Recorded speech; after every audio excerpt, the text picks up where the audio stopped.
8 বছর আগে আমারও বিয়ের শখ জাগছিল। প্রায় 9 বছর আমরা পড়াশোনা করেছি। তো আমার আব্বা একই টাইমে বড় একটা মাদ্রাসার প্রিন্সিপাল, মুহতামিম, প্রধান।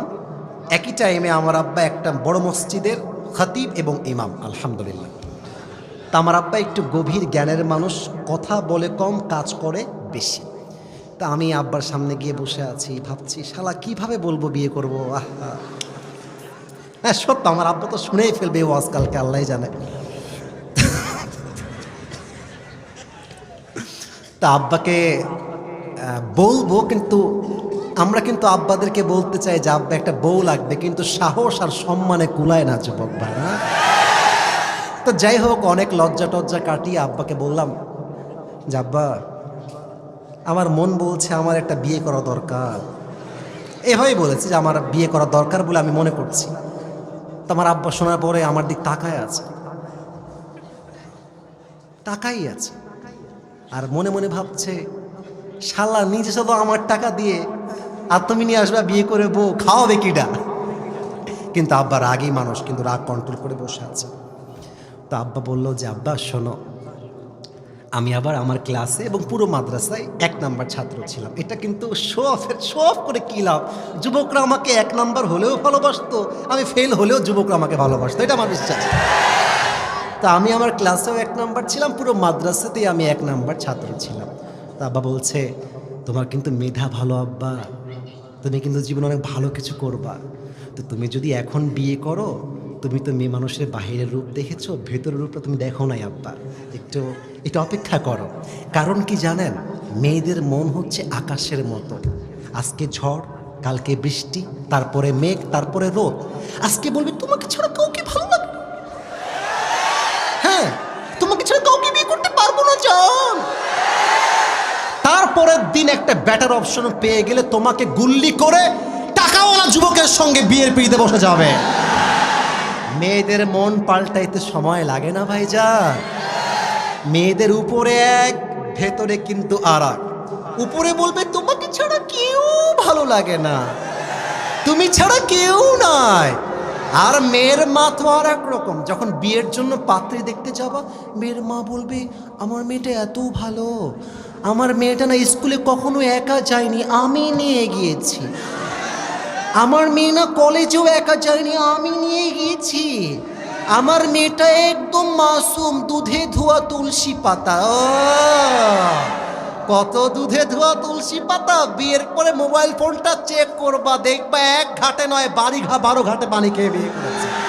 তবে সব মেয়েকে আমি আসিফ হুজুর 1 পাল্লায় মাপি না। তো যেমন খারাপ মেয়েও আছে, তেমন ফাতেমার চরিত্রবান মেয়েও এই বাংলাদেশে আছে।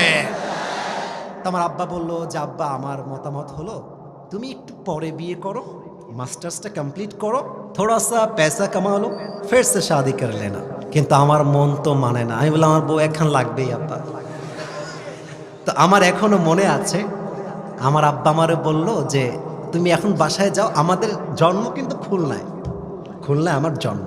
তো খুলনার ভাষা আব্বা বলছে তুমি একটু বাড়ি যাও, তোমার সঙ্গে আমি কালকে কথা কবানি, আব্বা বাড়ি যাও।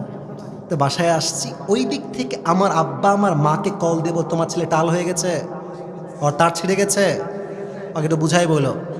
বাসায় ঢুকে দেখছি আমার মা অ্যাকশনের মুডে চলে আসছে। কিরে তোর আব্বাকে কি বলছিস তুই? আমি বলছি কি বলে, আমি কিছু বলি নাই তো। আরে কিছু বলি নাই। বলছে ও বিয়ে করতে চাও, নিজের পকেটে নাই 1 পয়সা, তুমি খাওয়াবা তোমার বউকে নিয়ে এসে।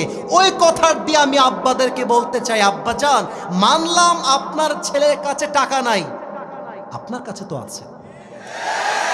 আপনি বলবেন যে আব্বা তুই বিয়ে কর, কিন্তু তুই সেই মেয়েকে বিয়ে করবি যেই মেয়ে তোর সঙ্গে BMW-তে নয় সাইকেলে করে ঘুরতে চায়, যেই মেয়েটা তোর ঘরে এসে গরুর গোস্ত নয় ডাল ভাত খেয়ে থাকতে চায়। আরে তুই সেই মেয়েকে বিয়ে করবি, গোস্ত হবে 2 পিস, তুই খাবি 1 পিস, তোর বউ খাবে 1 piece. That is the solution যুবক ভাইয়ের আমার, বলো। আর মেয়ের বাবা যদি বলে বাবা তুমি আমার জামাই হও, আমি জানি তোমার টাকা পয়সা কম, তো তুমি এক কাজ করো, তুমি আমার মেয়েকে বিয়ে করে নিয়ে যাও, যতক্ষণ পর্যন্ত তুমি চাকরি না পাবা, ব্যবসায় সফল না হবা, আমার মেয়ে প্লিজ লিসেন টু মি, শুনবেন। আমার মেয়ে আমার ছিল, আমার খেত, আমারই থাকবে। তুমি তোমার বাবার ছেলে, বাবার ছেলেই ছিলা, বাবার ছেলেই থাকবে। আমার মেয়ে আমার ঘরে খেত, আমার টাকায় চলতো, আমার টাকাতেই চলবে। কিন্তু আব্বা, তোমরা পার্কে গিয়ে ডেটিং না করে বাসর ঘরের মাধ্যমে ভালোবাসা শুরু করে দাও। লাভ কি দেখেন, লাভ কি দেখেন। মেয়েটার হালাল বিয়েটাও হয়ে গেল, যুবকটার উপরে টাকারও চাপ আসলো না।